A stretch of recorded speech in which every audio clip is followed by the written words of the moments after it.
An expanded playoff was inevitable, especially with conference realignment and the consolidation of many high powered teams all joining the same conference, namely the Big Ten and the SEC, of course. But this college football playoff and the changes that have been made just far more than just allow Alabama and Georgia to make the playoffs every year. I'll explain. Here we go.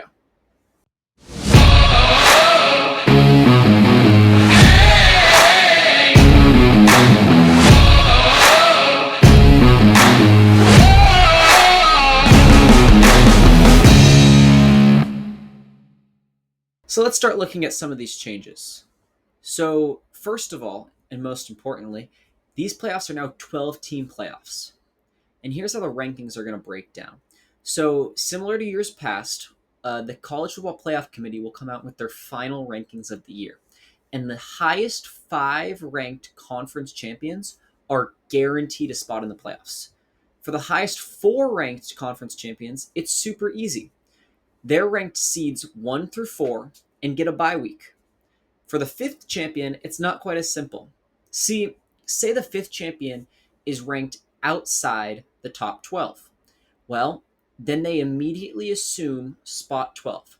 So if number 16 Liberty is the highest ranked other champion, they would come in as the 12th seed and take over whoever was ranked spot 12.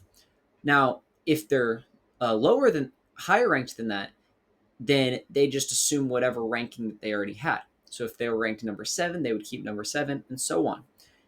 Now, the rest of the 7 teams are just the highest other ranked teams that aren't conference champions. So say Alabama's ranked 1, winning the SEC, but Georgia was ranked 3. Georgia actually takes the 5 seed because they're not a conference champion. And again, all those spots are filled out with non-conference champion at-large teams. And so how exactly does this schedule work out? Well, as I explained before, the top 4 seeds get a bye. The 5 through 12 seeds aren't so lucky. 5 plays 12, 6, 11, 7, 10, and 8 versus 9. So the interesting thing and the really cool thing actually about this, though, is for the first time ever, playoffs are going to be held on college campuses. So what would these matchups have looked like last year? Well, number 5 FSU would have hosted number 12 Oklahoma. Number 6 Georgia would have hosted 11 Ole Miss. Number 7 Ohio State would have hosted number 10 Penn State. And number 8 Missouri would have hosted number 9 Oregon. Now, the thing is, a lot of these matches already ended up playing out next year.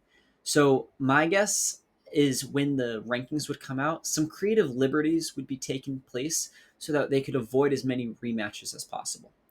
Now, there is one problem here that this playoffs was meant to address, and it's that there's no non-Power 5 conference teams.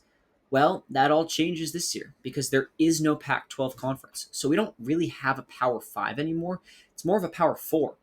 So because there's only 4 power conferences, that 5th conference champion would be from out of a power conference. Last year, this would have been Liberty, but Liberty was ranked 23rd last year.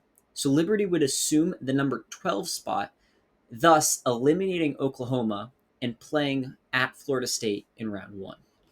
Now, what exactly will the schedule look like?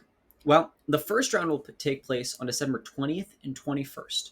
The quarterfinals will replace the New Year's Six Bowls and take place on December 31st and January 1st.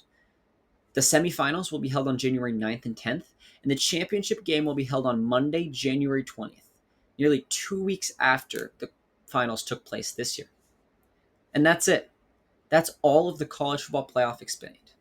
From 12 teams to where the games will be played, how conference champions will guarantee their spot, and what days the matchups will be. Again, I'm Caleb. Thanks for watching.